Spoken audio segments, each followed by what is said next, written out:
groot wonders op pad. Ons lees Eksodus 7 vers 1 tot 13. Moses het as jong man uit Egipte gevlug. Wanneer hy nou terugkeer om die volk uit Egipte uit te lei, is hy 'n man wat al aanstap in die jare, 'n man van 80 jaar oud. Dus het die wysheid reeds diep spore op sy gesig ingeets. Die Here gee nou vir Moses die opdrag om vir 'n tweede keer na die Farao te gaan. Dan sê die Here dat hy vir Moses gesag sal gee oor hierdie magtige godeseun, die Farao. God waarsku Moses egter dat hierdie Farao nie sommer net gaan besgee en die Israeliete laat gaan nie. Hy gaan hardkoppig wees. Om die waarheid te sê, dit is God self wat hom hardkoppig gaan maak. Nou wil ons sommer dadelik dink dat dit darm nie heeltemal regverdig is van die Here nie. Maar dan sien ons dat hy dit doen met 'n doel. Hy wil juis hê dat die man moet vaskop, sodat die Here wonderwerke in Egipte kan gaan doen, sodat die Egiptenare, sowel as die Israeliete, sy mag kan ervaar en sien wie hy werklik is.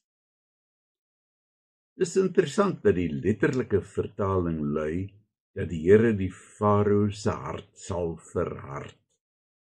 Dikwels wil mense die Bybel te letterlik verstaan.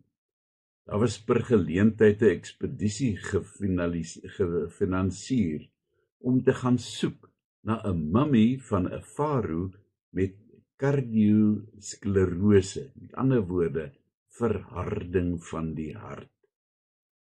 Net soos ons vandag dikwels van beeldspraak gebruik maak, was daar dikwels ook in die Bybel gebruik gemaak van beeldspraak.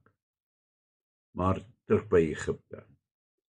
Wanneer God hier aankondig dat hy Egipte gaan tref met pla, of dalk eerder wondertekens, dan is daar 'n groot doel daarachter. Is nie soseer om die Egiptenare te straf nie, maar om sy almag te vertoon.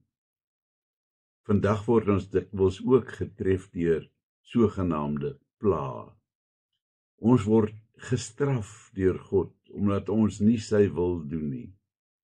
God word as liefdeloos beskou, omdat hy die dinge met ons laat gebeur.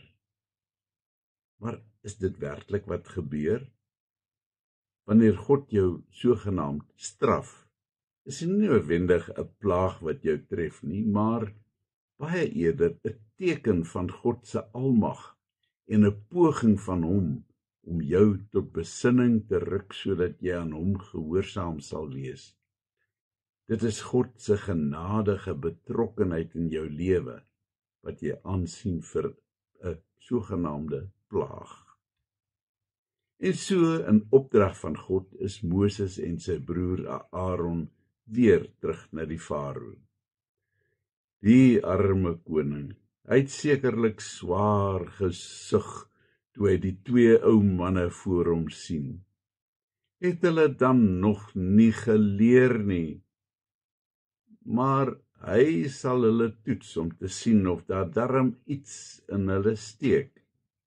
As hulle dan waarlik gestuurdes is van hulle God, dan moet hulle mos kan optree soos ware priesters, en dan moet hulle mos wondertekens kan doen. Maar soos hy hierdie twee aankyk, kan hy beslis nie sien dat hulle tot sulke dinge in staat kan wees nie. Doen 'n bietjie vir my 'n wonderteken, beveel hy hulle so half spottend. En dit is net waarvoor Moses gewag het. Die Here het hom ons al klaar daar in die woestyn gewys van die slang en die kierie. Moses beduie vir Aaron om sy kierie op die grond neer te gooi. Oombliklik verander dit in 'n groot slang, reg voor die oë van die verbaasde Farao. Dis maar net 'n goeltoertjie, besluit die koning, en hy laat roep sy towenaars en goelaars bymekaar. Kan julle hierdie toertjie doen? Wil hy van hulle weet. Natuurlik, hulle ken mos daai toerkunsie. Hulle gooi hulle kieries neer en dit verander in slange. Niks niet nie, wil die farao nog sê, maar dan kom 'n Aaron se slang en hy sluk al die ander in.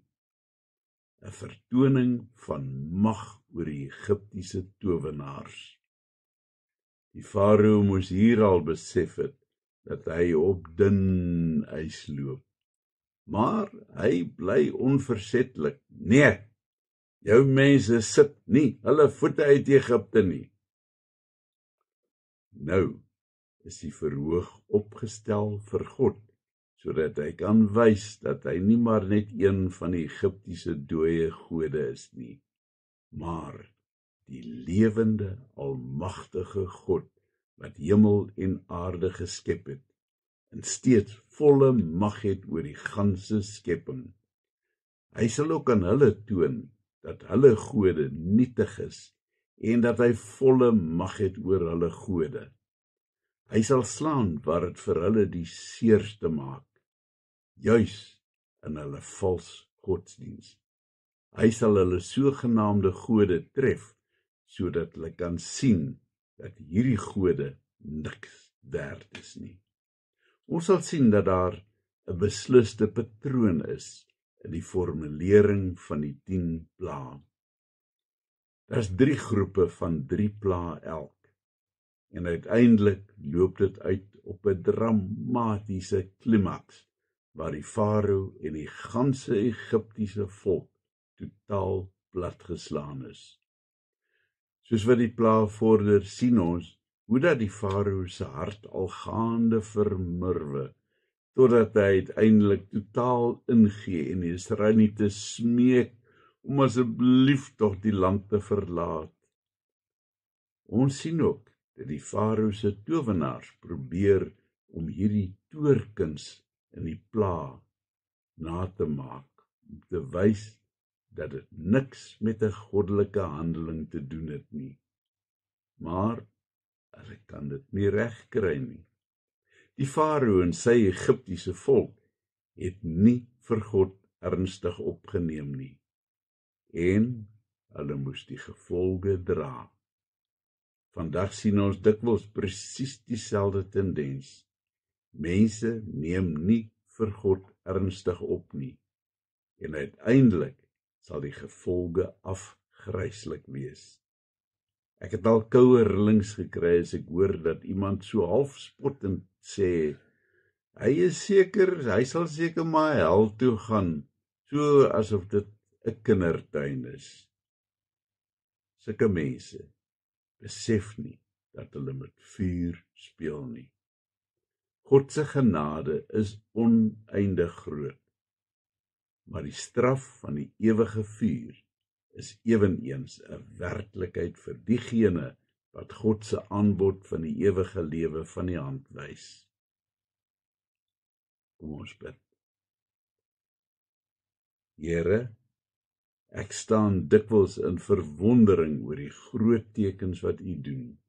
Aardbewings, tsunamies en vuurspuwende berge, maar ook die reënboog en die delikate klein blommetjie. Amen.